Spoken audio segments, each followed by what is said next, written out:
Padres Hot Tub is proudly presented once again by Estate Leak Detection and Plumbing. 619-300-7203. That's your direct line to our man Wally.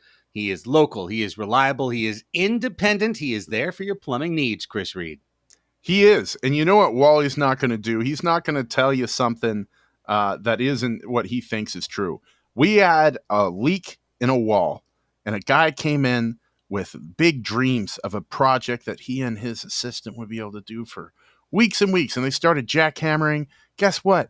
The leak didn't need any jackhammering, so we had to find somebody else. If I had Wally in my neighborhood, this would have been a one-call situation. It would have been a no jackhammering situation.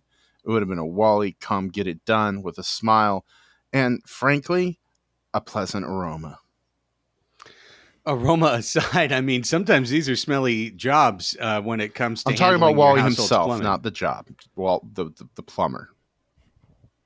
Got it. 619-300-7203. The key is remember that number. Either memorize it, which is fine. It's still a thing you're allowed to do in America in 2023, rarely done, or put it in your phone. Estate Leak Detection and Plumbing, 619-300-7203. Because when you need a plumber, you're going to need Wally, and you'll be happy you did.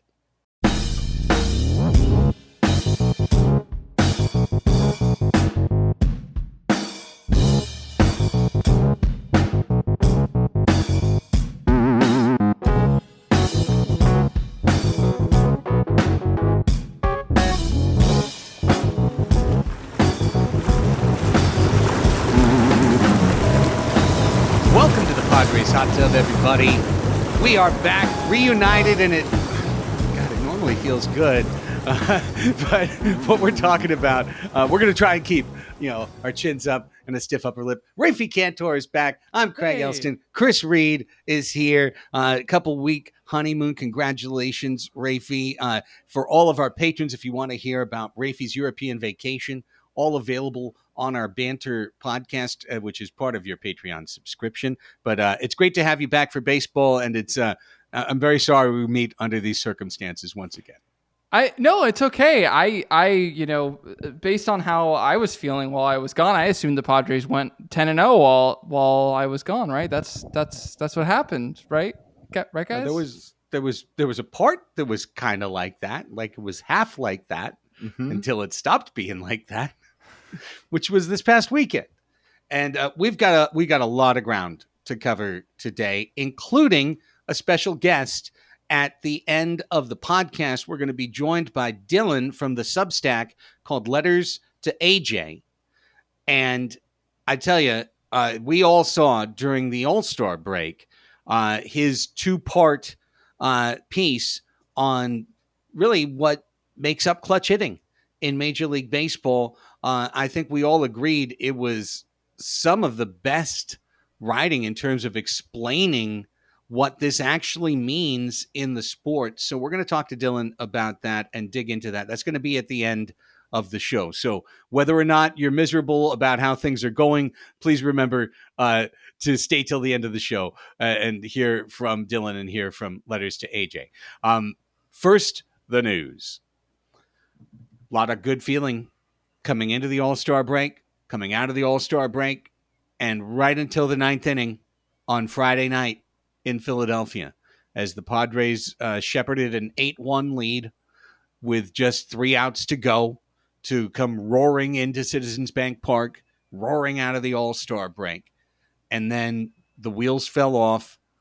Luis Garcia came in, couldn't get anyone out. Juan Soto dropped a routine fly ball on the warning track. Next thing you know, Josh Hader is in the game.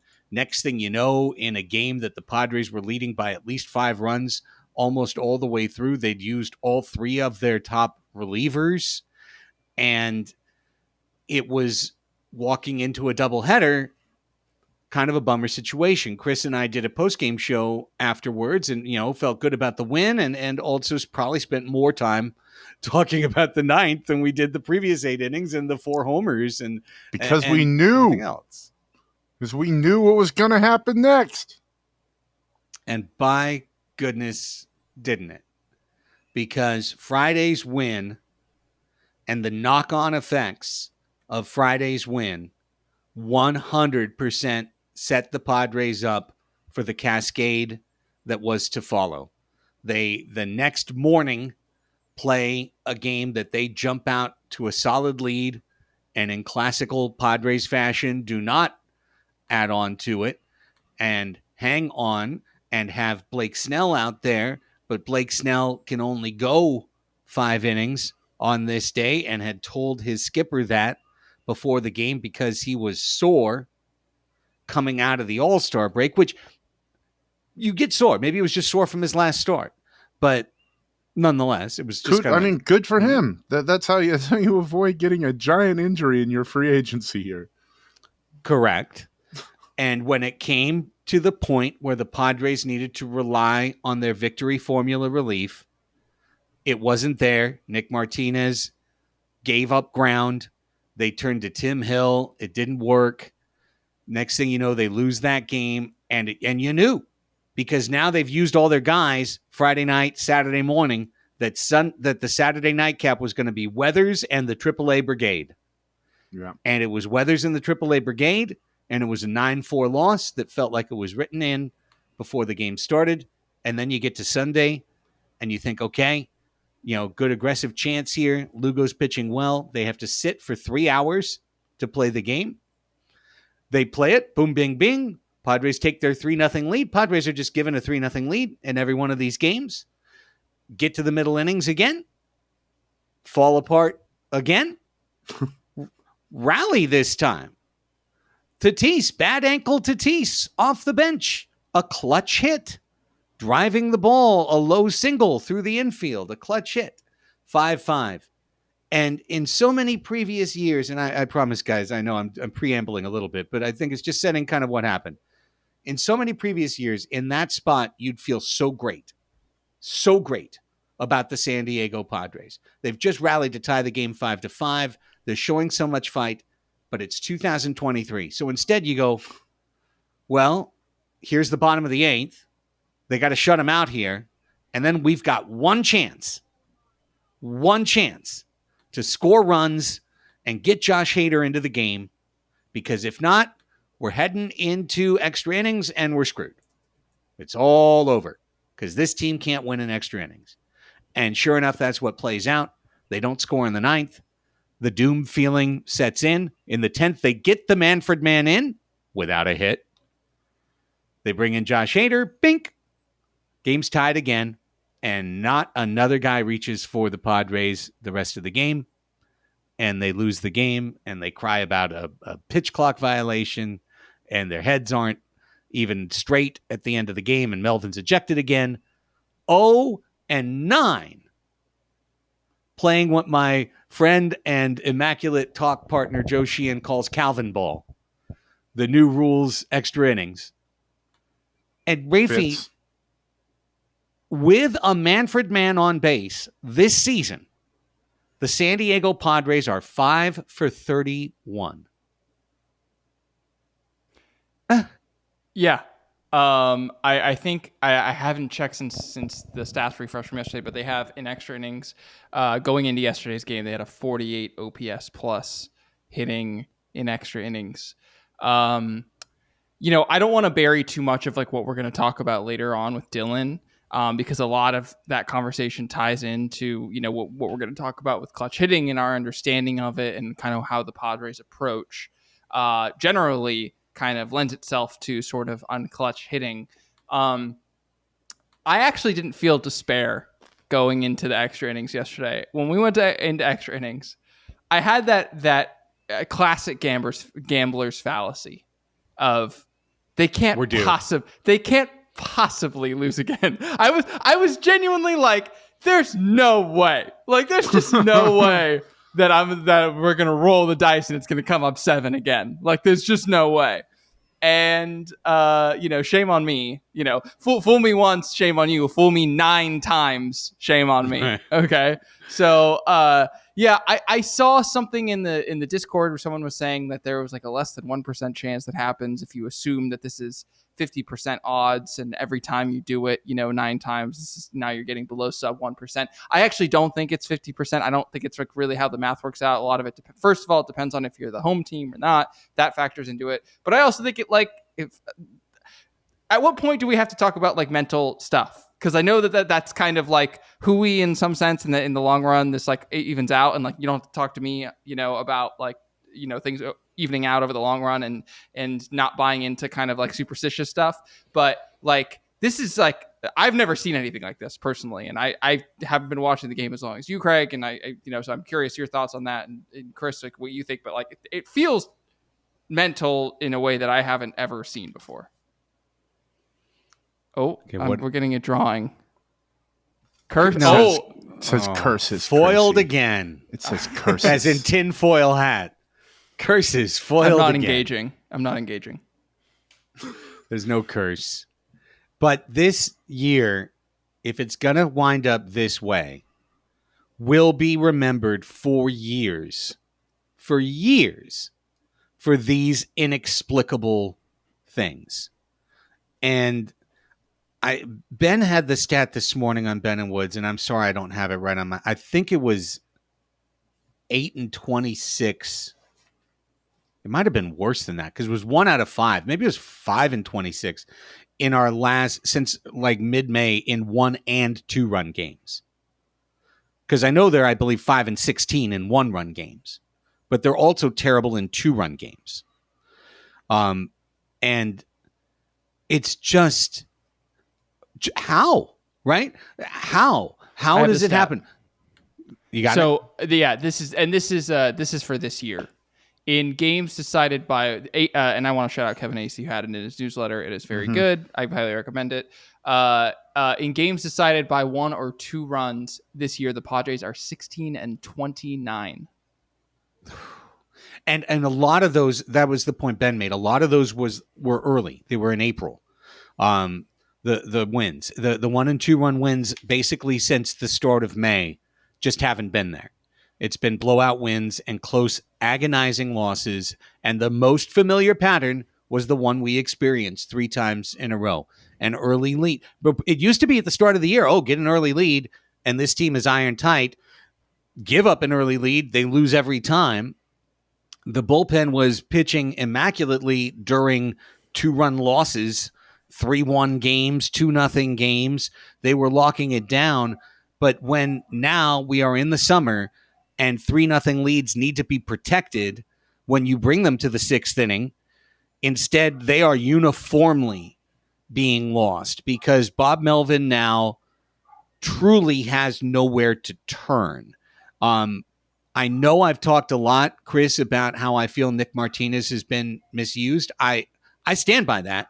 I think Nick Martinez should not be in the role he's in, which is number 2 leverage reliever in the Padres bullpen. They do occasionally, as they did yesterday, use him for multiple innings. And there's no question that this man posts up like almost no one else in terms of a resiliency factor of the morning after telling Ruben Niebla, I'm cool, I'm good, I'll give you another inning today. I know I gave you 3 days in a row or 50 pitches in 2 days, but I'm good for today. But with all of that said, Bob Melvin's he's really been hemmed in. He's been hemmed in because who is he going to turn to? Tom Cosgrove had a nice start. He's a AAA reliever, just like Drew Carlton had a nice start and is a AAA reliever and immediately fell to the earth. And Luis Garcia, you can't use. Brent Honeywell, you can't use. They had Alec Jacob. They had the kid Jacob, Alec Jacob. Isn't that right? And they didn't want to use him in an 8-1 game. And again, I go back to that as my number one critique of that game. It wasn't that they didn't let Nick Martinez go to. It's that Garcia should have pitched the 7th or Alec Jacob or Adrian Morahone. It was that time for those guys. And instead it was we got 5 runs, but I can't trust any of these guys. He's looking down the bench at Morahone, Honeywell, Jacob, Garcia, and saying, I can't trust any of these 4 guys to come into any game that's remotely close. And certainly all of them were asked to pitch in games that were closer than you wanted the remainder of the weekend as a result of on Friday not being willing to pitch them in a 6-1 game. I think Bob Melvin has had it, Craig. I look at that guy in these decisions, and he just looks like someone who has nowhere to turn. He can't trust anybody. All of his guys just aren't there. Suarez isn't there. Nick Martinez, the one that was there at the end of last year, isn't there. Steven Wilson's trying to come back from an injury and isn't the guy that he's supposed to be. Like the two guys you just said, Cosgrove and Carlton, they've got tape on them now. Like the stuff that was effective their first 3-4 weeks of their seasons is no longer effective. And Bob Melvin has no friggin' clue what to do because everything he has tried has blown up in his face the past month or so when the bullpen's been ass. It's what the bullpen's been. It's been ass, man. They can't hold on to leads. When they're 8-1 going into the ninth inning, and Luis Garcia comes in and makes it a high leverage situation, makes it a save opportunity. Something's completely broken, and I know Bob Melvin has no clue how to fix it, and the team's going to keep losing if it goes unfixed. And what's incredibly expensive at the trade deadline, guys, that every single team, every single contender will overpay for as they look at an October run. It's bullpen help. So the Padres aren't going to get massive bullpen help coming up this deadline. If they wanted to do the modest buy incremental improvement approach at the hopes of a crazy winning streak, they can't do it because it's going to be too expensive. So Bob Melvin, every time they turn to him in these situations, yesterday it seemed like there was some tension with Ruben Niebla, in the late innings. He looks like a guy who's had it. I don't have sympathy for him. He's a high paid baseball man who has a career record over 500. He's a good manager, but I don't have answers for him or couldn't possibly understand what he's going through. Like he's got the guys he's got. He's got Brent Honeywell. Yeah. Well, yeah, go ahead, Raphie. I was going to say, can I throw some stats at you guys about the Please. bullpen? So let's paint the picture, my man, of what we're feeling. The thing that's been happening all year, it feels like, is we've got our three buckets. We've got our hitting, we've got our starters, and we've got our relievers. And it feels like two of them have been on at any given time, but one of them's off. And they just kind of, play hot potato about who's going to be, shitting the bed. And, because for a long time it was the starting pitching's great and the relievers have like however many innings or games in a row that they had a scoreless streak. Yeah, they had like 18 innings of scoreless ball or something like that. Yeah. And so right now the offense is clicking. We have the fourth best offense in July so far in all of baseball, a 122 WRC plus. As a team, we have an 807 OPS. So we're hitting incredibly in July. Our starting pitching has the lowest ERA in baseball in the month of July. 2.25 ERA in 64 innings pitched, 2.81 FIP. They've generated the fourth most F4 at 1.5. And this is part of it. This is part of why their ERA is so low. They have the second best left on base percentage in baseball. And I bring that up for a reason because the opposite's happening in the bullpen. Our bullpen in the month of July has a 6.65 ERA. They have generated just 0.01 off from what they really are. Demonic. Let's let everyone else catch up to that if they haven't already. Okay. Negative 0.6 F4. Both of those marks are the third worst in baseball. They have a 5.84 walks per 9 rate. That is the second worst in baseball. And they have a 61.6% left on base percentage. That is the fourth worst mark in baseball. So they are walking lots of guys, and then they're not stranding them when they're walking them, which is contributing to a dog shit ERA.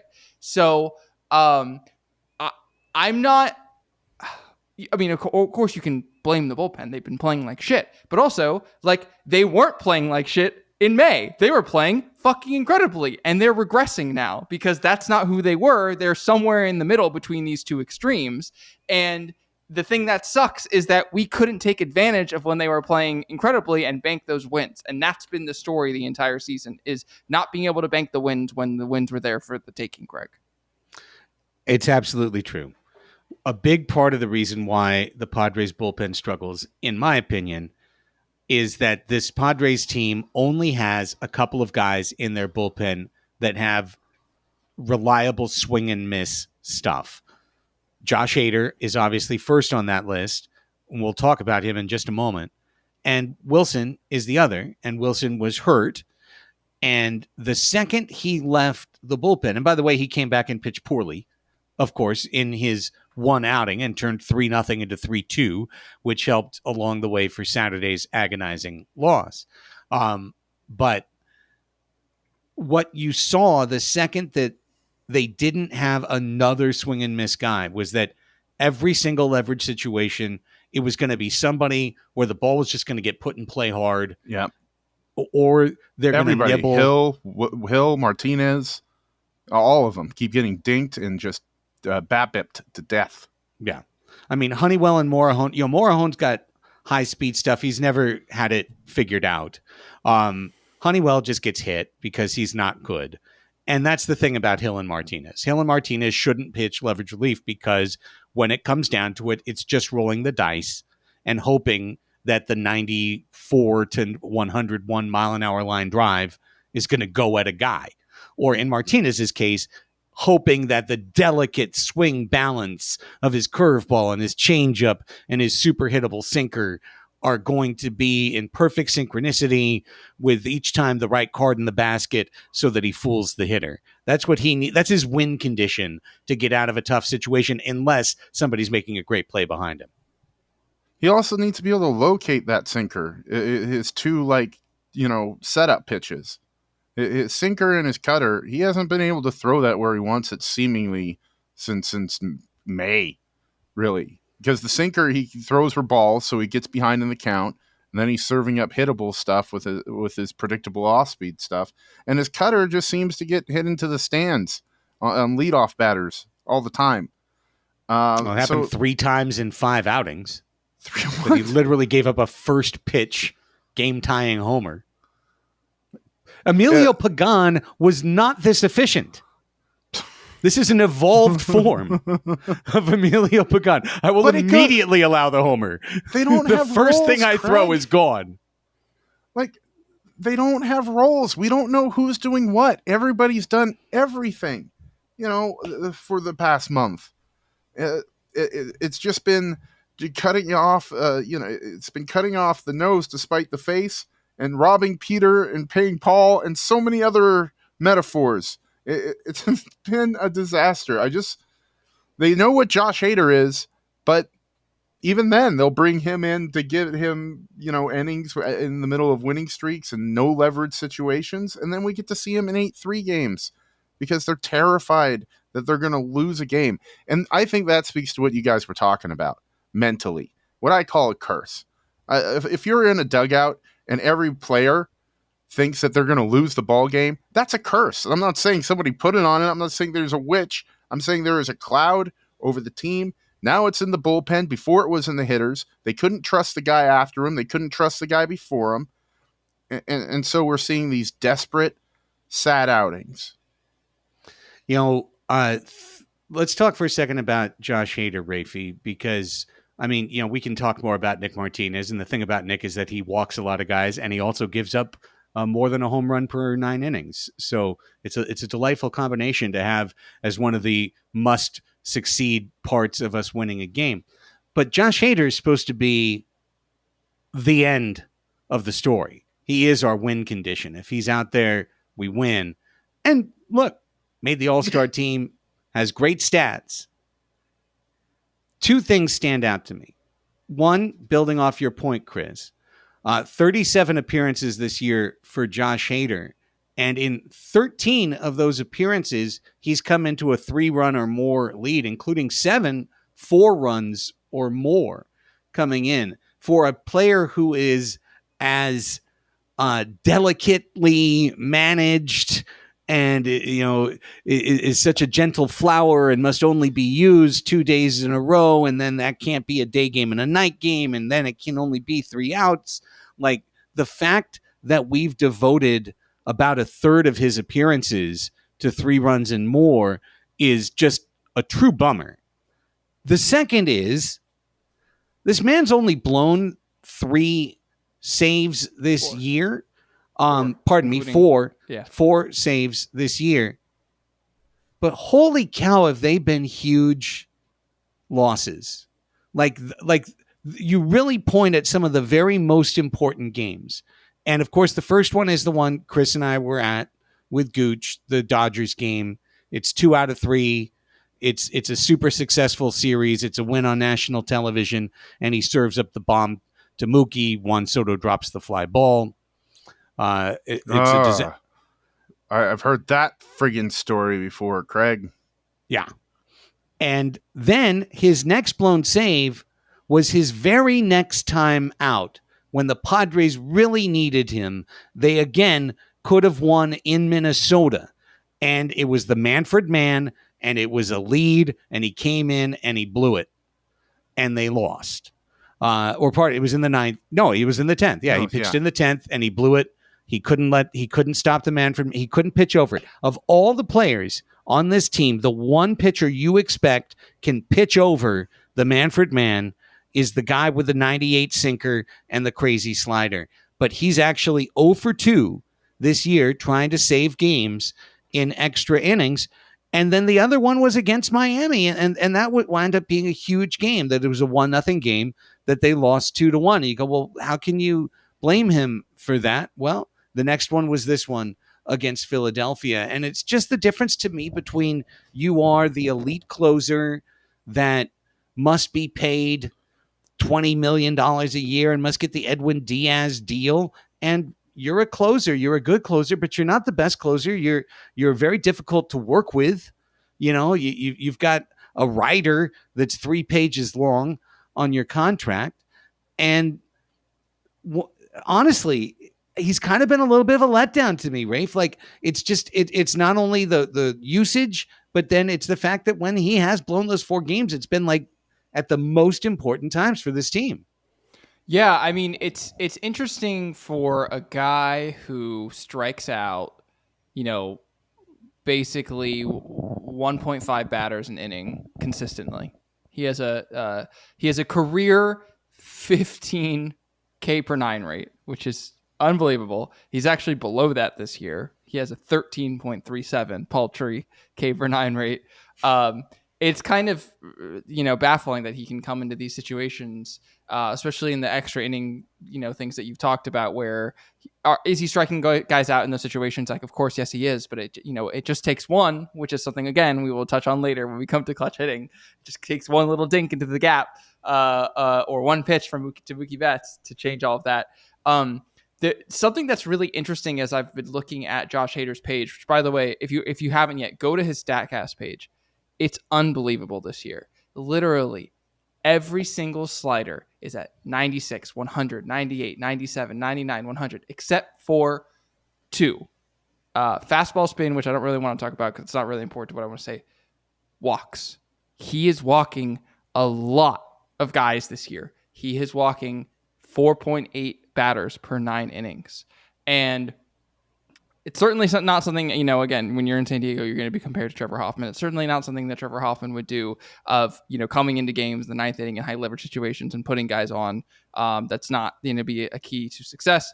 But it's also like an uncharacteristic amount for Josh Hader.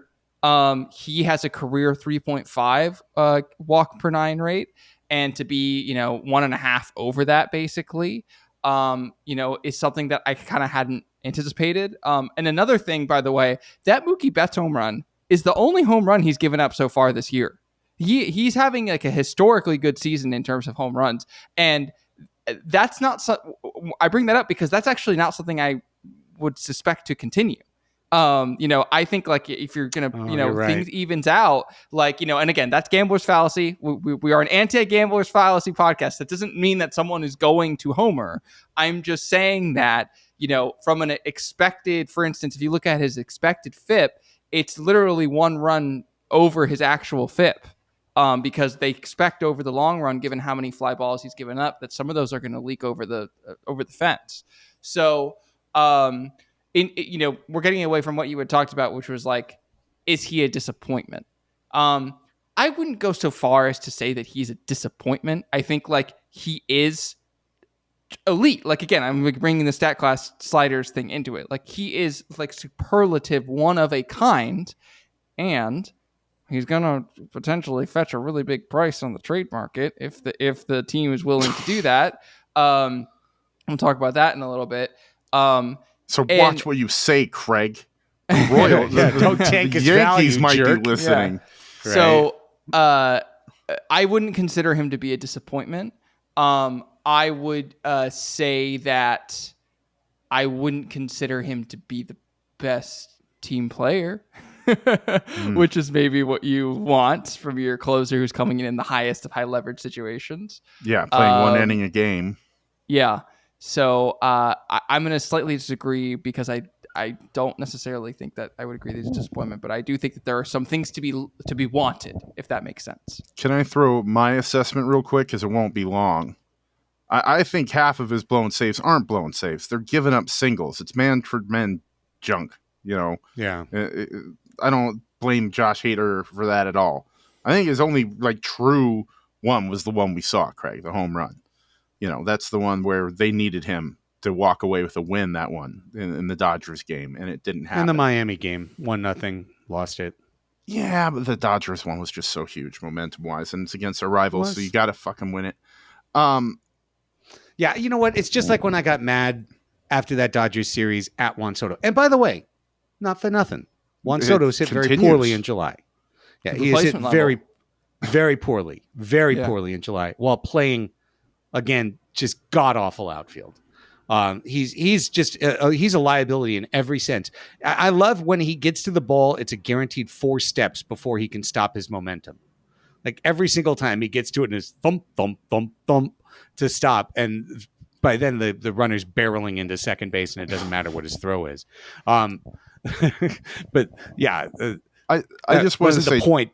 Yeah, I'm not disappointed with Hader, but he's the only one of the big ones that I'm like, yeah, let's see what we got. Let's see.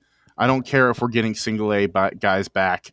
I'm not too worried about, needing to get Major League Baseball value back for Josh Hader. Like, if we get some farm pieces back and he goes, we're fine with that. It's not going to cost us much than it's already done. Yeah. When I criticize the best players in the team who have had the best performances because they didn't perform well and we lost, it's just a sign of how shit things are going. Okay. Yeah. Like I'm at the point with Josh Hader, like, oh, you're a superstar.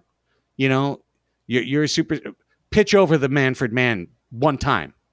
Let's go. Like one time. This team needs you. Deliver the big time result that makes me think you are Liam Hendricks. That makes me think you are that guy that you just want to give the ball and you're just like, it's over. This dude is going to chew him up and spit him out. It hasn't happened, but Josh Hader's great. And it's silly for me to complain about him. He's no longer the best closer in Padres baseball history. I'll say that. That's for sure. I guess there was like that minute. Okay, wrapping up this part of the show.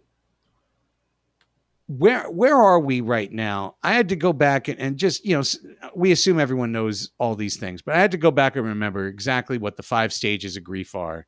They're denial, anger, bargaining, depression, and acceptance. And I feel like denial was the entire everything before May 15th. It was like, hey, we already set a deadline. We can be bad until then. It's okay. Then things are going to turn around.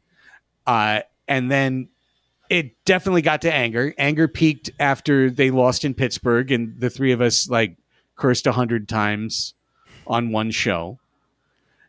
And I've been in bargaining, and I feel like I'm kind of like 1 foot in the 3rd stage, 1 foot in the 4th stage right now, because it's like a really depressed bargaining. Like, well, if we go 6-0 the next 6 games, we really could still be in it. It's like the sad girl doing the TikTok dance, I'm still doing the dance, but I'm not really that happy that I'm doing it. I think that's where I am right now. Is I'm 1 foot in bargaining, 1 foot in depression. Where are you guys? Raphie? Oh, no. After you, sir. Okay. Well, I feel like I've been in acceptance for a few weeks here because I have been looking for that winning streak. Like, until these guys prove they're winners, they're losers. And that's what the Padres are, guys. They've been losers. When they're behind, they don't win. When they get ahead, they chill out and go to some other home run hitting mode. They don't seem to be intent with their full heart's desire to winning baseball games. There's other things going on each and every game that seems to get in their way. There's some sort of resistance. So I've moved on from my expectations. Therefore, I'm a lot less disappointed watching this team. You know, I love the jersey. I root for the jersey every single time it's on the field, and I root for the guys that are wearing it. But like, as far as playoffs go, that's gone. You know, like, they could surprise me and do it with a massive winning streak. You know, like the Phillies have played for the past month, but I don't think that's who they are. I think they're, and I don't want to sound harsh. I don't want to sound personally insulting to the human beings playing the game, but this team, as formulated, are losers. They're not winners. Do you want to have the "is it over" conversation now, or is that later in the show? Let's just barrel forward, and we're gonna get there to be sure. We're going to barrel forward for all of our patrons, and for everyone else, we're going to take a quick little break right here. If you're a baseball fan big enough to be watching or listening to Padres Hot Tub, you've probably heard of Immaculate Grid. But have you heard of Immaculate Grid? Maybe you have not. Go to ImmaculateGrid.com, and every day at midnight, they put up a new tic-tac-toe style 3x3 grid that allows you to fill in with players who played on various different Major League Baseball teams, or maybe played for Cincinnati and had a 50 stolen base season. Believe me, it's a chance to remember some guys and test your own baseball knowledge. It's a ton of fun. So much so that we now have a brand new companion podcast called Immaculate Talk. And every morning when you finish your Immaculate Grid, we've got a new episode Monday through Friday waiting for you. Joe Sheehan, my longtime friend of 32 years, a writer, previously founding writer at Baseball Perspective, Sports Illustrated, New York Times, and the Joe Sheehan newsletter for the last decade or so. He's joining me every morning as we fill out our Immaculate Grids and tell you the stories of the players that we chose. It's a lot of fun, and it's available now on all your podcast platforms, including Apple Podcasts, Spotify, iHeart, and more. So check it out. Go give us a subscription. We've put the first three episodes on our feed of Immaculate Talk with Joe Sheehan and myself, available where you get this podcast. Okay, because there's more to talk about.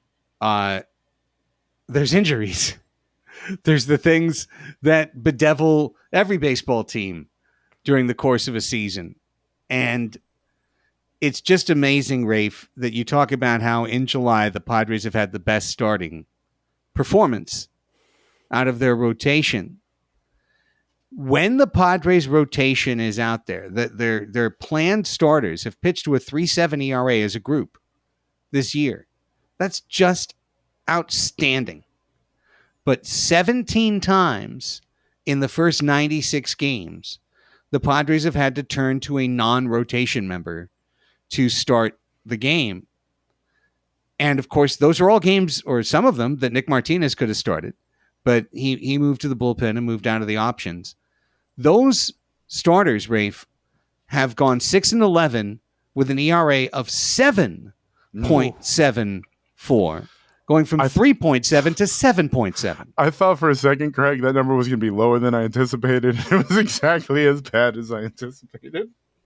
7.74.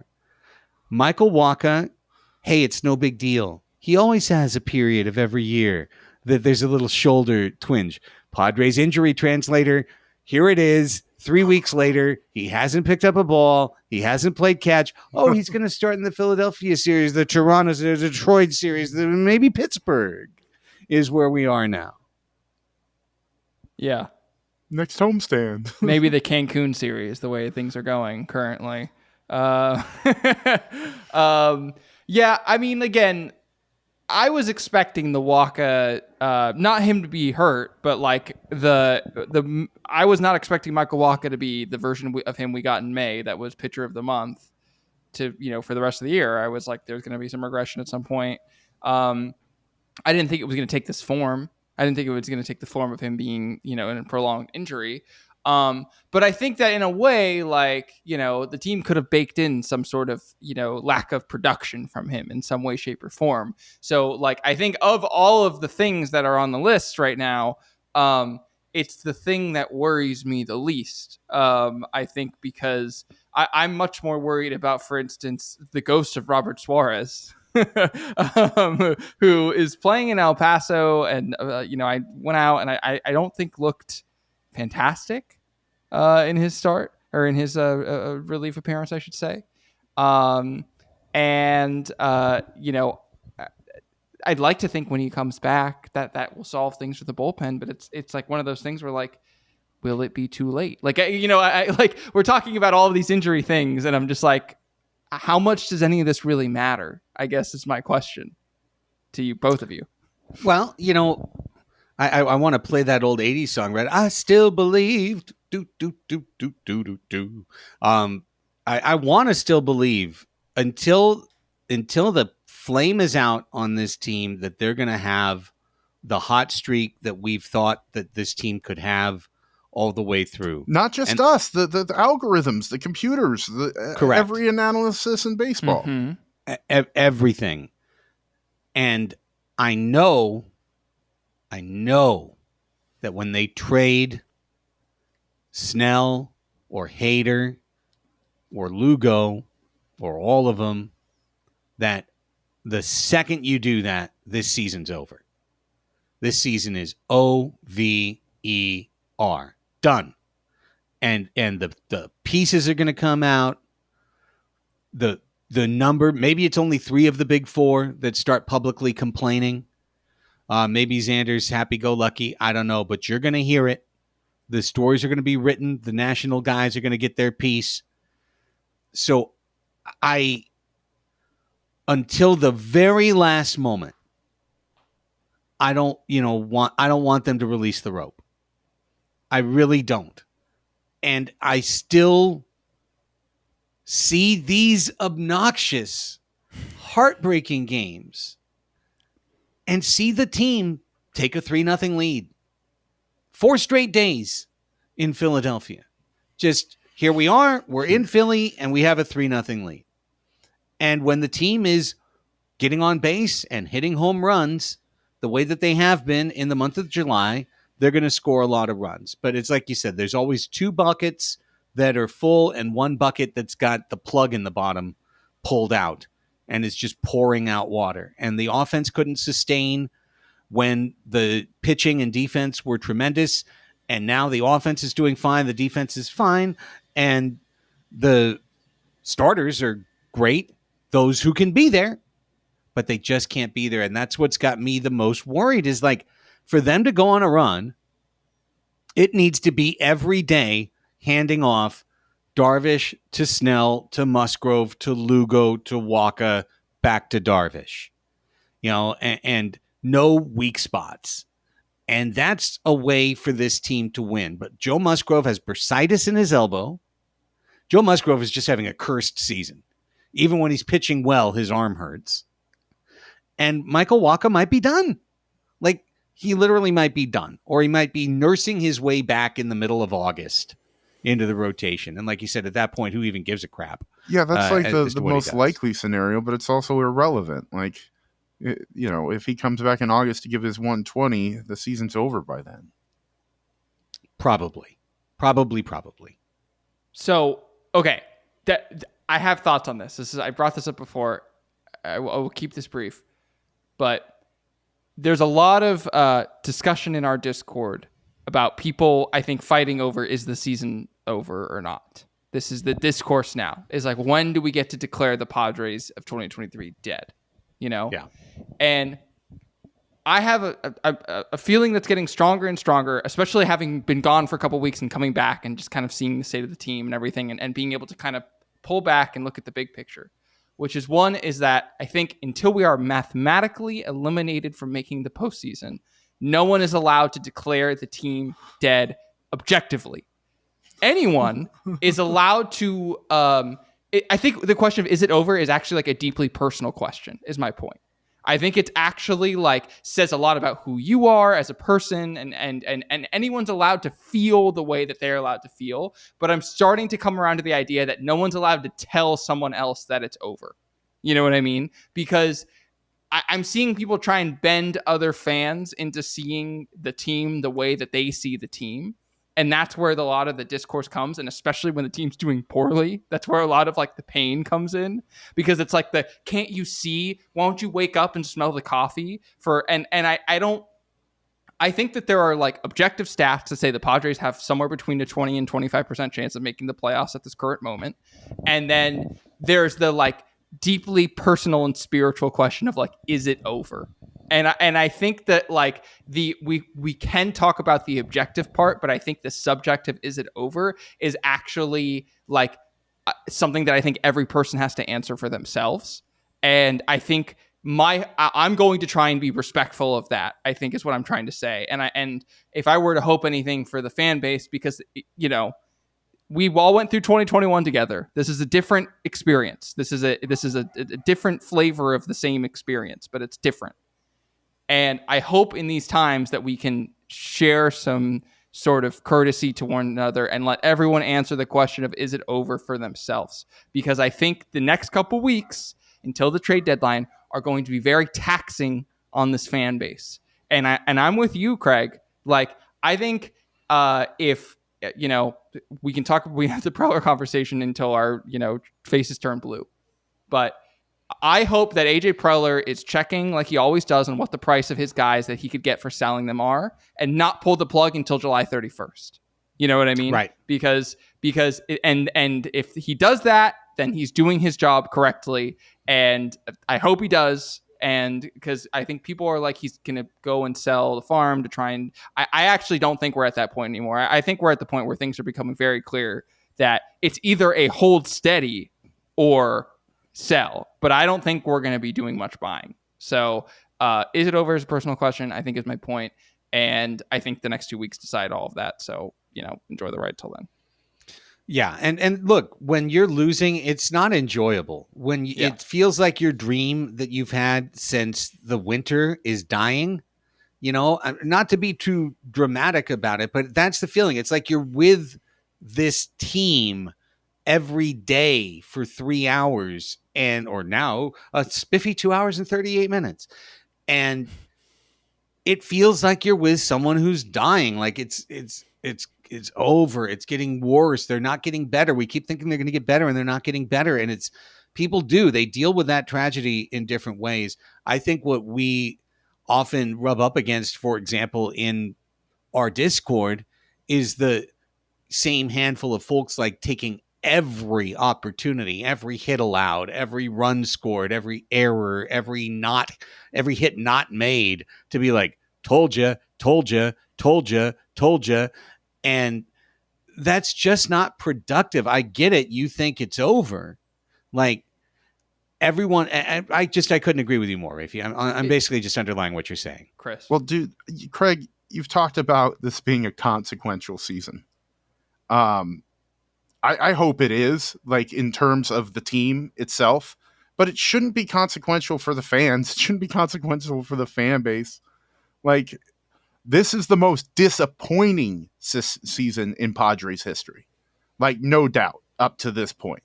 Now, the story could change in Act 3. Not certain it will. Don't even really believe it will. But, like, how we handle that disappointment with each other and how we talk about the teams is a sign of a healthy fan base. And when we're doing the thing of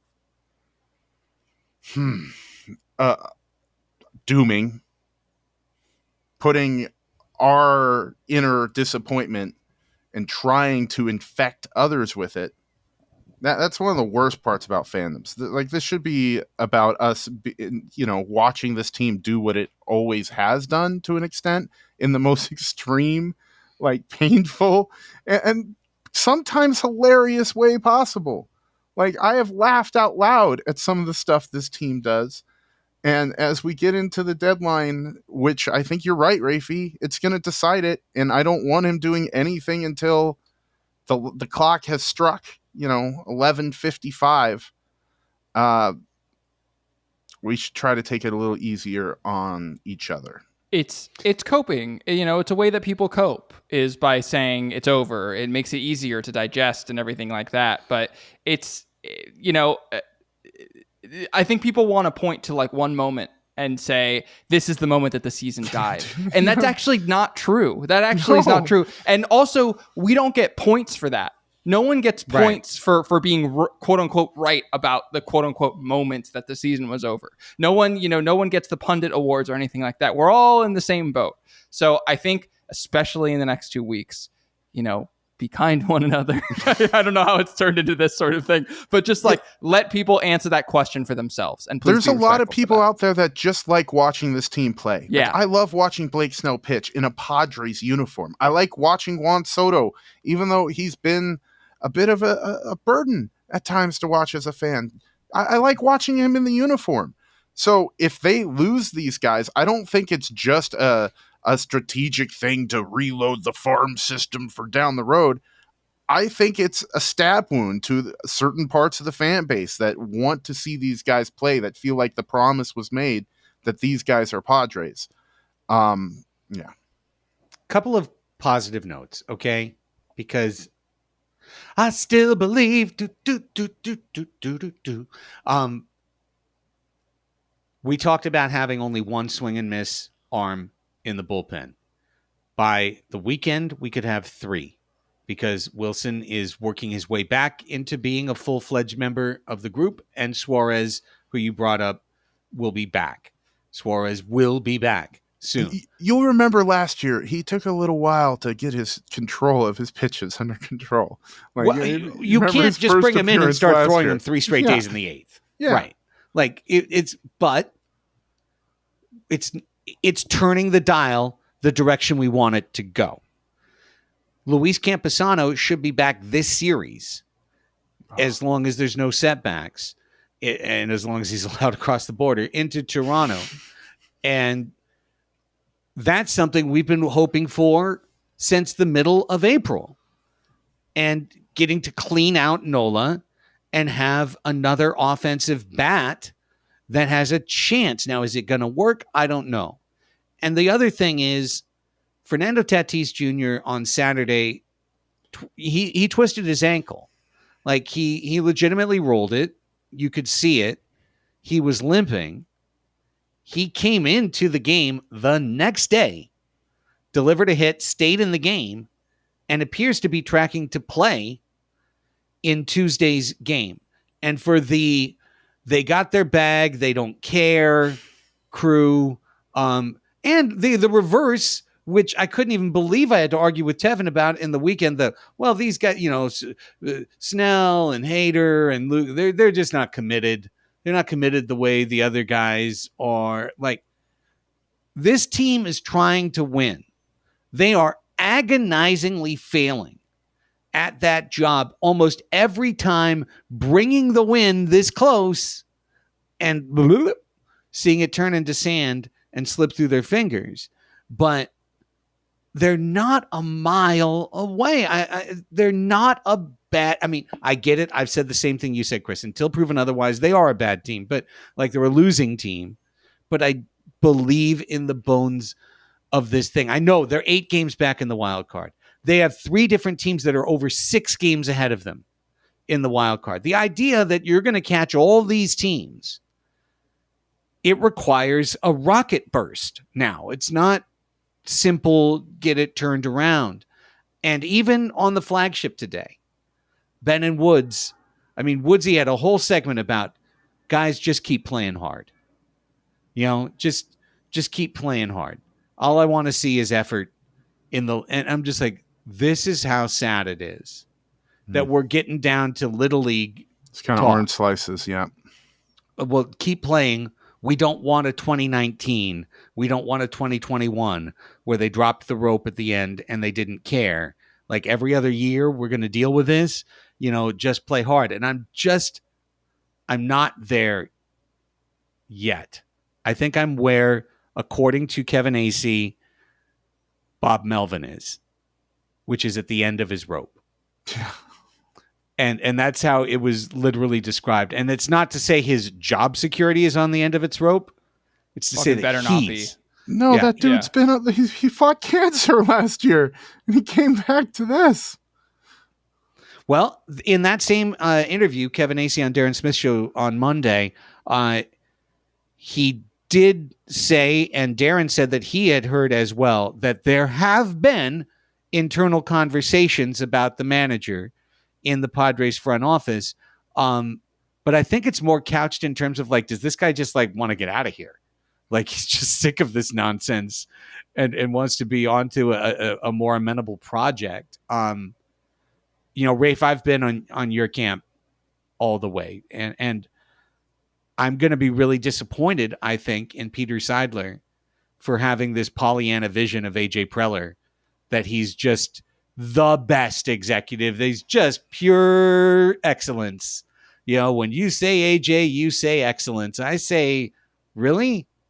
And the fact that he's going to give it to Melvin if this thing goes off the rails is, honestly, it's ridiculous. It's ridiculous. So I want to take you back to 5 minutes ago when I said everyone should have their own opinion and we shouldn't do anything to convince people of anyone. Because if you think Bob Melvin is the problem, you're fucking wrong. Okay? Like, you're wrong. Okay? Because can you question... Can you question some of his bullpen decisions? Absolutely. 100%. Can you question his seeming ineptitude to challenge plays and the replay team and then everything like that? Of course. Bob Melvin's not... Go ahead, Can I put one quick thing? Because I looked at this, Raphie. He is having an anomalous, horrible year with challenges. Yes. His average is around 50%. I got curious about it. This year, he's at 23.8. Last year was 52.8. Like, something's broken in that process, and it isn't Bob Melvin. And I guarantee you that the challenges and the bullpen decisions are not the reason that we're 6 games under 500. It's not. It just doesn't. He doesn't have that much of an impact on the team's record. He's not the one going out there and putting up a 48 OPS plus in extra innings. Okay, there's like a certain element where like they just have to hit and they just have to pitch and they just have to go out there and do the job. So it's not Bob Melvin, and I think it's a joke if Bob wants to leave under his own accord, that's fine. But AJ Preller should not be allowed to hire another manager. And I think that's like a very big line in the sand where I'm like, if he hires another manager, then it's a Seidler problem in not that Seidler's a bad owner, but just that like he's completely like, honey-dicked by AJ Preller or something where he just can't like see outside of that. So this team does not have a Bob Melvin problem. And I'm not going to pull out accolades in terms of 3X manager of the year, whatever, blah, blah, blah. But he did not forget how to manage overnight. He does have experience, and he did not forget how to manage a team overnight. He's a great manager, and this team is very lucky to have him, and he's not the issue. Yeah. If he's at the end of his rope, that's the Padres' problem. Yeah. It's not because Bob shimmied his way down there by being erratic and emotional and swinging wildly and being a stupid manager that's losing control of his team. He's down there because every single button he's pushed has returned, much like press requests to the offices of Twitter, a poop emoji and nothing else. Just like an auto reply, like, oh, you're going to do this, poop emoji. And simultaneous to that, he fired his bullet. He's starting to get more strident in the press, and they just haven't woken up. It's never come together for this team. Will it never come together for this team? Right now, the odds are probably it will never come together for this team. So many other times on this show, you have heard me say that either a majority or at least a plurality of the remaining timelines show the Padres getting back into it and making a real go of it. I don't think that's the case anymore. Yeah. I think we're down to a minority and an ever-shrinking minority of timelines where this thing turns around and it works. But until they're all gone or we're down to the Doctor Strange, there's one, then you got to keep going. As much as it hurts, this is I swear, last thing I say, we'll bring in Dylan. We'll get into a really cool conversation. But like, if you think this sucks, losing winnable games and tumbling down the standings and suffering as expectations wither, just wait 2 weeks till you get the deals that everyone's been clamoring for. Oh, trade this, trade that, trade this. And then you get that beautiful few moments of joy as you watch the house burn because you are warmed. Wait until you're left with the ashes. Wait until you're left with waking up to every day you still have Tatis and Manny and Bogarts and no one gives a shit. Because the season's over, because they've been told explicitly by their front office the season's over. Irrelevant baseball is so much worse than tragedy baseball. Tragedy baseball is kind of what you sign up for as the cost of doing business of being a baseball fan. Irrelevant baseball for competitive team. Right. Irrelevant baseball is San Diego Padres 2011 to 2019. So I'm not down for that until I have to be down for that. And to be honest, I'm never going to be down for that with this team. And damn it, maybe that does lead to one last thing. The version of that is trading Juan Soto. What? If you trade Juan Soto, you're giving up on 2024. Yeah. Too. Mm-hmm. Like that's irrelevance. That's AJ Preller doing some nonsense that needs to not happen. You talk about consequential. That needs to be the consequence for this season. I'm going to say explicitly, the guy cannot have another offseason assembling a major league roster. If this season continues on its trajectory, this trade deadline should be the last thing his fingerprints are on. He just got the draft. Good job being draft man. It's done after this trade deadline. And ownership, Peter Seidler needs to take off the rose-colored sunglasses and make this the most consequential season in Padres history if the trajectory remains the same. Okay. Was there a structural flaw built into this reactor from the start that was going to lead to a meltdown? The Padres have spent much of the year being the least clutch team in baseball. As we've seen in 1-run, 2-run games, and in extra innings, late and close, nobody's worse than the San Diego Padres. And normally, you either hear that this is a sign of their personal wrongdoing, character flaws in the San Diego Padres, or you hear what my colleague Joe Sheehan would say, which is the literal opposite.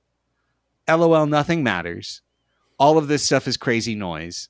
Whether you're hitting 195 or 495 with runners in scoring position, you're going to settle to your career numbers at the end, and that's that. So just enjoy the ride. Everything's stupid. Baseball's stupid. Don't watch, etc. But is there a third explanation that actually makes, in the modern day, an absolute ton of sense? The Substack Letters to AJ had a 2-part series called Clutch Up. And I think we all felt like it was a bit of a Rosetta Stone in terms of maybe a third path. We're going to welcome in the author of that and talk more about it right after this. Okay, we set it all up. Now let's pay it off and welcome in a rarity, having a guest on the Monday show. Normally we save that for Have a Drink, but we welcome in Dylan from Letters to AJ. You can subscribe at Letters to AJ, the number 2 AJ at Substack.com. Dylan, welcome to Padres Hot Tub. Thanks for coming on with us. Thanks for having me on, and thanks for all the kind words. It was really nice to hear. I do want to say I'm the main writer and editor at Letters to AJ. Every article, no exception, includes big contributions from my brother Jacob, who's a lawyer and takes that lawyerly skill to shredding any arguments I might be trying to make that don't make sense. So tell us, first off, just kind of like note of introduction, what got you what makes you a Padres fan? What got you inspired to start a Substack? What are you trying to accomplish with it? Padres fan just comes from growing up in San Diego and living there until adulthood. That never left. And I think what inspired writing a Substack is the sea change that happened when we became a team that wasn't a start with a 4 team, a team that was actually trying to win and had some assets to use to try to win. So it became something that I started to seek out. I wanted deep analysis of the relative risks of using those assets in different ways, specifically focused at the Padres and the president of baseball and all the decisions he's undoubtedly considering. And I wanted to just at least put out there kind of what the relative risks might be, not so much to tell him what to do, but just to hope that this is how he's thinking about things. And our first articles were for the Juan Soto trade before it happened. There was no shortage of coverage of that, but we just wanted to drill down on why trading for Juan Soto is so much different than trading for your average superstar. He's not on an expiring contract. He's younger. A lot of the outgoing value that you're sending to get him, you can actually preserve that in his value. You can potentially recoup that a year later if there's a catastrophe that befalls the team. All of these things made it a very low-risk trade as compared to your typical deadline trade for a superstar. And we just didn't see that quite out there in enough detail and decided to start a Substack all about it. Well, there have been some incredible things. I think you turned up on our radar with what you wrote June 22nd, Your Faith is Being Tested. And then, of course, what got us to give you a call was the 2-part piece that you put up over the course with all of the consultation inside the Letters to AJ Substack conglomerate. Clutch Up, part 1 and part 2, really going into not only what have been kind of the most classical schools of thought in baseball in terms of, does clutch hitting exist? Is clutch hitting a skill? Is it all statistical noise? But then to come up with a third path. That was kind of what we said, Dylan, before we brought you on in the preamble as we went into our break. So what would be the way that you would, in your own words, kind of summarize the conclusions that you worked toward in the first part of that article? Well, the first part just starts with the observation that the Padres are so historically bad. It's actually hard to put into context how bad they've been. Can I say the phrase you used, Dylan, which I loved? Yeah. Myth-making futility? It is. You know, we tried to frame it by saying if you take the sum of all of the baseball seasons that have cumulatively been played, it's about 3,000. That's like starting a baseball team 1,000 years before Julius Caesar, playing a season every year. And this is the worst one of all time. It's staggering. We're privileged. We are. We're witnesses to history. But starting there, we started to look for, well, is that really just once in 3 millennia bad luck? Is there something systematic that might explain it? And it's become sort of received knowledge, received wisdom, I'd say, that clutch doesn't exist. It's statistical noise. But just because of how extreme these results are, we tried to look for another explanation. And essentially, the crux of the piece is that there actually is leverage on runs scored, even though it doesn't matter when they were scored, when the game's over. There's leverage on the moment that they're scored, and it can inform a change in strategy away from a maybe higher scoring strategy in infinite iterations to one that's more likely to score that first run when there's so much win probability leverage on that first run. There's an analogy you make at one point, Dylan, in the piece that really locked in for me in terms of understanding, and I think might be the case for others as well, which is how routine a change in strategy is in America's most popular sport, the National Football League. And, while you brought up kind of just the most basic hypothetical of like, you would never get down to the 1 yard line and kick a field goal unless that's the one thing that can win the game. And doing so is 100% win condition. I'll also think back to the famous Super Bowl play, right? Seattle Seahawks have first and goal at the 1 yard line, and yet they're spreading the field and throwing a pass because let Russ cook. Like, this wasn't that you don't run the spread offense on the 1 yard line for a reason, because there's strategy for time and down and distance and situation. And in a ninth inning or a Manfred man, situation, hitting a home run, sure, that's great. Hitting a home run is always the best offensive play. But if one run is going to get you the win and a home run is always going to be a low percentage opportunity, then maybe that's not always the right way to approach your at-bat. Right. So just understanding that kind of predicts that there's a certain archetype of hitter that's more likely to be successful in those high leverage situations than that same hitter would be when there's no leverage in the situation.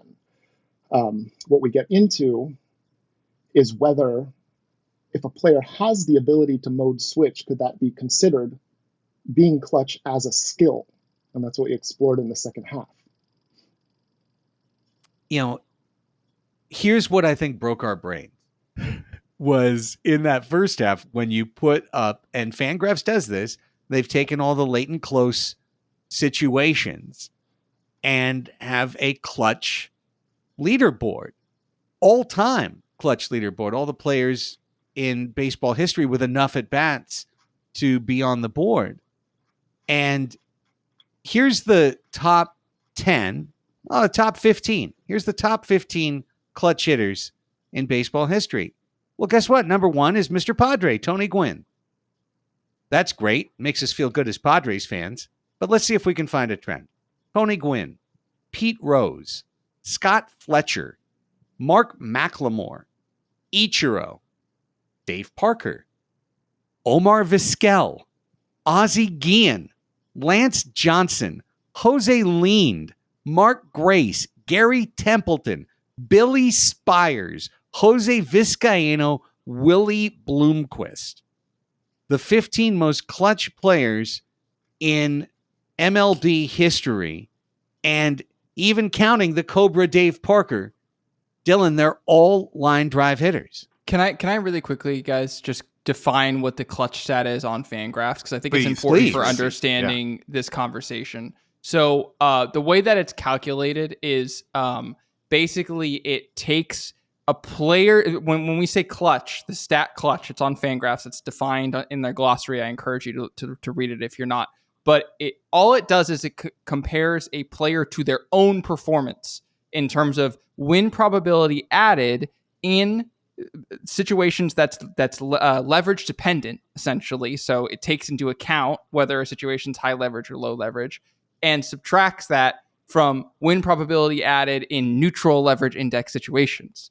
And so basically it's how is a player performing relative to how they normally perform dependent on the leverage of a given situation. So we're not saying that we're comparing them to the rest of the field. We're just comparing their own performance and how they're, and this goes into the style of play that we're going to get into a second that Dylan's going to break down for us, but potentially like how their style of play might lend themselves to being more quote unquote clutch according to the stat. I hope I did a good enough job with that, Dylan. I think that's a good explanation. It doesn't tell you who you want up to bat. That answer is always Barry Bonds. It tells you how likely someone is to be clutch, meaning perform better than the context neutral version of themselves would perform. And it kind of leads to a conclusion, right, Dylan, which is that if you, like you said, if you can code switch, if you can recognize that in a situation where one run matters, that getting away from 3 true outcome baseball, the walk, strikeout, home run, that honestly, I mean, I remember being on Padres pre and post game in the year 2000 talking about why the A's have this right and why they should post on base percentage in the ballpark and not batting average, and how, in fact, a walk is almost as valuable as a single, and how, in fact, a strikeout can be less devastating than a double play. And it really is true in terms of over 162 games. This is the way to score the most runs. This is the most efficient possible offensive strategy, but it also stands to figure that when the games get closer, when you get into postseason, when you get into these higher leverage situations, that it in fact loses efficiency compared to run less efficient overall strategies that yet can deliver a line drive well placed away from the fielders. That's exactly right. I think it's kind of feels like one of these maybe divine coincidences, but you have the perfect example from the last at bat of this very rough series that we just concluded.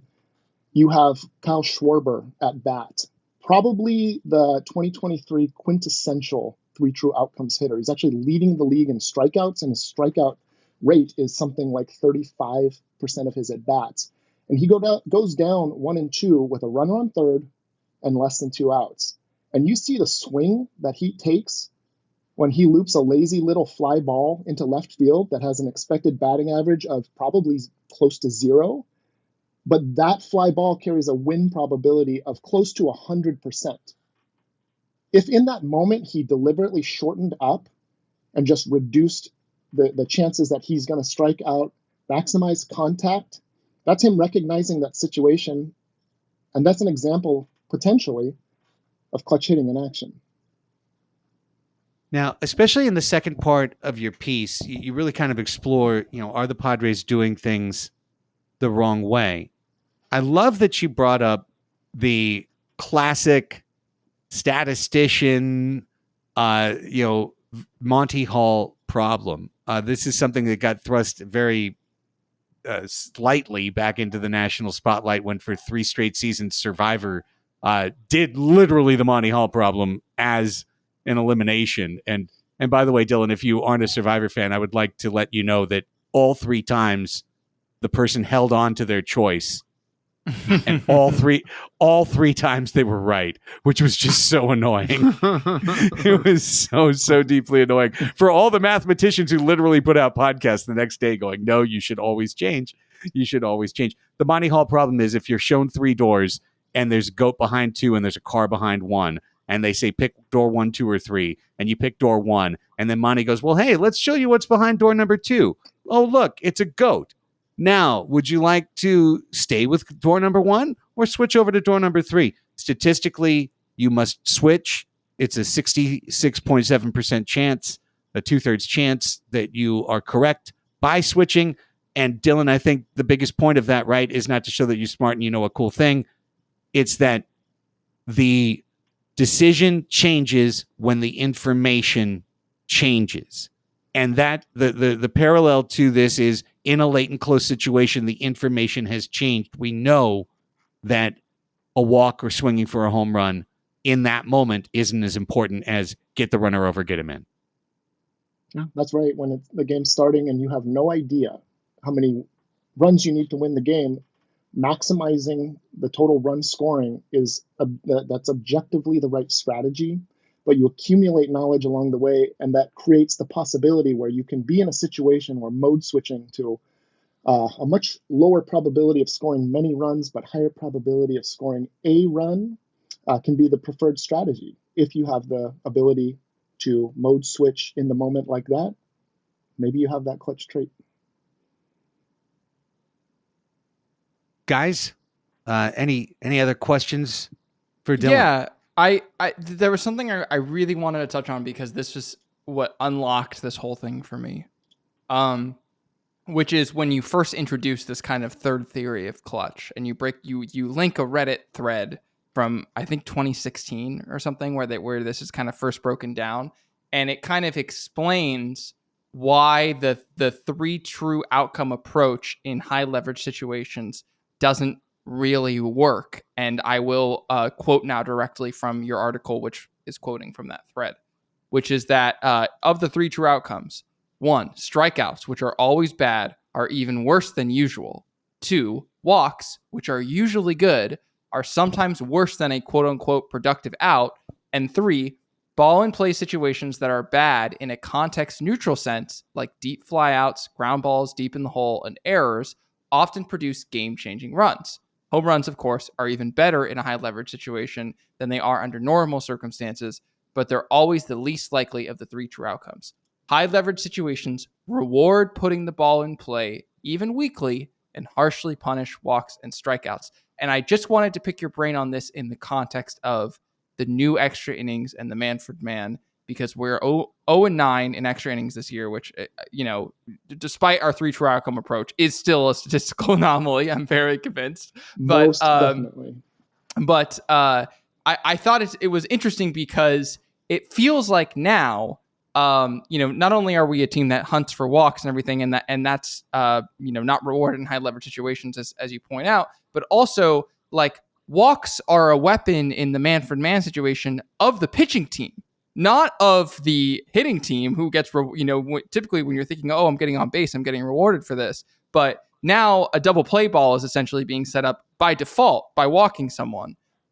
So I'm curious if you could touch on just like the 3 true outcomes nature of the Padres and how it might relate to our extra inning struggles. Sure. I think the key is that luck always matters. So when you're thinking probabilistically, you might have rightly identified the underlying probabilities, but just like Craig brought up with the example from Survivor, which couldn't be more perfect, pursuing the right strategy doesn't always pay off. And pursuing the wrong strategy doesn't always mean you're going to fail. But also when you do fail while pursuing the wrong strategy, it doesn't mean going 0-8, 0-9 now in extra innings is all to do with that strategy. The Padres have absolutely gotten unlucky in close games and in extra inning games especially. Some of that, what you just brought up about the walk being a weapon for the pitcher, that most definitely is going to have an impact on the win probabilities for the same batting outcomes that would have been the case back in the day when you don't have the Manfred Man. Running regressions on the data that's going to accumulate going forward is how you'll statistically prove that. But much of the physiologic description of why it might be a better suited strategy to aim for contact while sacrificing total run scoring probability still remains intact. I think the anecdote, usually it doesn't have a whole lot to say about large data sets, but I just can't get over the way that the last game of this series that concluded ended. It was just remarkable. In all the wrong ways. It was. But very predictable. Yeah. Sadly. So one guy you highlighted, even with some clips, Dylan, and people feel sometimes like I'm picking on him, but I think he's also one of the big stories of this year, is Jake Cronenworth. And when you see side by side his batting stance from, this past month, 2023, gearing up on a 2-strike fastball and just, gripping the bat and swinging through it, and then him upright and in literally a different stance and ready to slap a Vesia pitch the opposite way for the biggest hit that the Padres have had since Garvey. It's like you couldn't have picked 2 better clips to reflect a guy where it's not just Jake Cronenworth has forgotten how to hit. Jake Cronenworth's been asked to play a different position, to contribute more power than is probably in his hitting profile as an idealized baseball player. And the result is him taking the wrong approach into critical situations. And guess who's the least clutch guy on the team? Not named Nola. It's Cronenworth. Yeah, when you read the articles, there's sort of this question that looms beneath the surface as to whether the Padres are really rigidly coaching to a particular approach in all at bats, or whether that maybe is a blind spot for them, or maybe it's just very, very hard to mode switch. And perhaps, Cronenworth at this point can't just simply become that high contact hitter that we've seen him be in the past, even though he's the same guy. My question kind of leads into that. Tony Gwynn, number one clutch hitter all time. Tony Gwynn famously was a foil to some of the best pitchers in the game. He tormented the Braves' top three. Greg Maddux, you'll see this meme pop up on Reddit, baseball Reddit, or your Instagram like 3-4 times a year. He struck out fewer times against Greg Maddux than, I want to say, he had 5 hit games or, something like that. That seems to indicate that was just who Tony Gwynn was. Against the best, he was the best. So in the most important moments, he was as good as he can be. Like, can you spin off on that a little bit? Like what that could indicate? Definitely. Yeah, I think probably for anybody that's played baseball, even when you're playing it at a low level, you've had those moments where your heart's just pounding and it's really hard to just, play your game. And it's probable that there are some players that are just more prone to giving into that stress, caving in the heat of the moment, and some who just have that ability to turn that off. It seems likely that exists, that there would be some type of skill gap there. What's so remarkable over the years that it's been extremely hard to prove that statistically, even though the intuition is there. So what I kind of alluded to earlier when we were talking is when you look at these lists, when you look at the all-time clutch hitters, you definitely see some outliers there. And so you see an outlier, you can think maybe, all data sets have outliers. Luck's always a factor. When you look at the sample sizes on the all-time Fangraphs career leaders, you're seeing 10,000 plate appearances. That makes an outlier, fairly unlikely. It makes you wonder whether there is that other skill. I think in the article we talked about having ice water in your veins or butterflies in your tummy. Very possibly that exists as well. It hasn't been able to be borne out statistically, but I think intuitively we all feel that it exists, and there's no reason Gwynn couldn't have been the archetypal hitter to be atop that list and also have that ice water in his veins. Yeah, I want to touch on this really quickly because I think that this is something that we've danced around but haven't really drilled home. What the article is saying and what this theory is saying is essentially that the type of hitter that Tony Gwynn is and Pete Rose and all these other people are rewarded in these clutch situations because they have a propensity of putting the ball in play. It's not necessarily that Tony Gwynn is a better, like his batting average is better in those clutch situations. It's that his batting average could be the same between these two situations, but the win probability added in the high leverage situations is higher because of the fact that he puts the ball into play. And I want to just read off who is at the bottom because we haven't addressed that, but like of the active players in baseball, who is at the bottom of the leaderboard in terms of clutch, it's Giancarlo Stanton, JD Martinez, Marcus Semien, Evan Longoria, Wilson Contreras, Joey Gallo. And so when you think about those types of players, those are some of the best hitters in baseball. And it's like you said, Dylan, when you're asking who you want to be hitting at the end of the game, it's Barry Bonds every time, even though Barry Bonds does not have a good clutch, quote unquote, clutch rating. It's the idea that these are not the types of hitters for which their play is rewarded in high leverage situations. It's actually valuable to be someone who puts the ball into play because of the inherent randomness and luck that comes with just putting the ball into the playing field. Yes, but I want to go one step further here. And when I look at this set of players and you ask me what do these guys have in common, it's line drive swings and the ability to go the other way. It's the ability to hit to the opposite field. And Pete Rose and Tony Gwynn and Scott Fletcher and Mark McLemore and Ichiro and even Dave Parker, Vizquel, Guillen, the One Dog, Lance Johnson, Mark Grace, go down to 21. There's Adrian Gonzalez, Timmy Raines. Like the one pull power hitter in the top 20 is Ryan Howard. And it's like, okay, there's the exception that proves the rule. Every one of these guys, keep going. Rusty Greer, Juan Pierre, Eddie Murray, Johnny Damon, Ken Griffey Sr., Bobby Abreu, Hubie Babbling Brooks, Billy Buckner. Every one of these players would hit the ball to the opposite field in these key situations. And where I think baseball has fundamentally changed from the game that I grew up watching in the late 70s, early 80s, throughout the 90s, etc., to now when a more optimized style has settled in, is that the ability in those spots to not say, well, this is me, this is how I hit.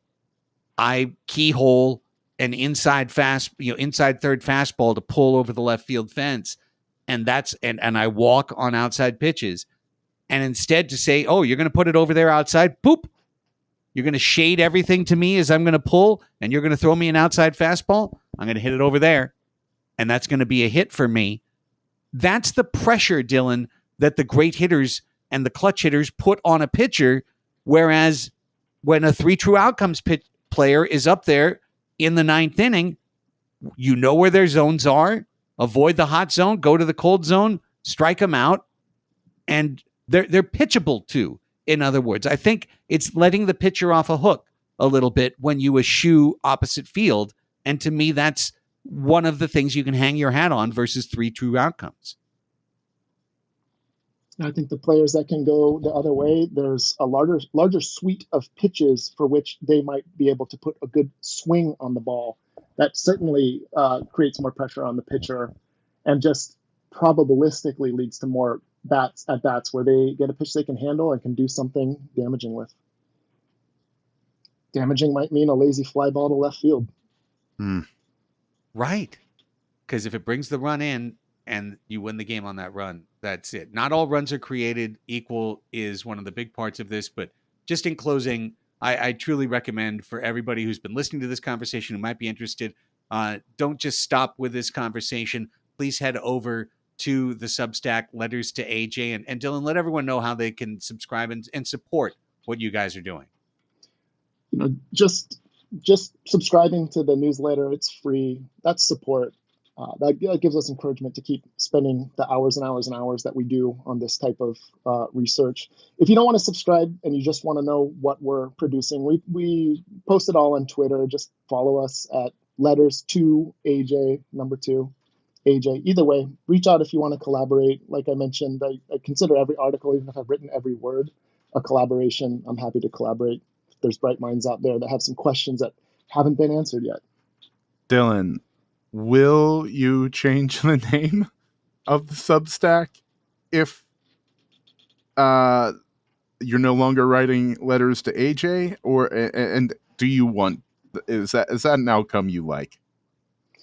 Let me answer the second one first, and I'll explain why this is my answer. I do not want AJ Preller to leave the Padres because that means some horrible fate has befallen the team. That's not to say that everything that he's doing is, excellent, as has been said, or that we even condone some of the decisions. But if he leaves, that means we've befallen a bad fate. So no, we don't want that. Whether we'll change the name, no, we won't. The tone of the writing will take on a little bit of a different direction, where AJ won't be necessarily the person we're intending to read the memo, but he'll be the cautionary tale that we compare the current decision maker to. Well said, man. Outstanding stuff, Dylan. Really appreciate it, man. And thanks for making a guest appearance here, your debut on Padres Hot Tub. We really enjoyed the talk. Thanks, guys. It was really gracious of you to have me on, and thanks for all the kind words. And hey, in wrapping up, just the start of another content week here at Padres Hot Tub. We've got a new Have a Drink coming out. We will have post-game shows as needed. Always a guarantee for a sweep.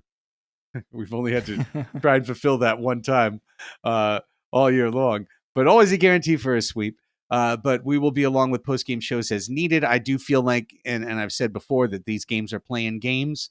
So every victory feels really big right now and might be worthy of celebration by a post-game show. We'll have group therapy later in the week. Patrons get everything ad-free, patreon.com/Padres hot tub.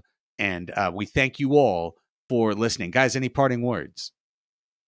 New Immaculate Talk coming, I'm Ooh. assuming. And Tomorrow. Of well, course. and Prakoda and I will have Pods Above Replacement coming this weekend after our brief hiatus. And go Padres. I like that. Chris, do you agree? I agree. Go and Padres. Go Padres. Just go. Please go to Just Toronto go. and please come back with wins. And if you're not going to come back with wins, like, Yeah, I don't know, at least like bring me some Tim Hortons or something. I Go love Padres. this team, man. I still believe. If you'd like to drop that in for the copyright, feel free. Otherwise, I still believe. Go Padres.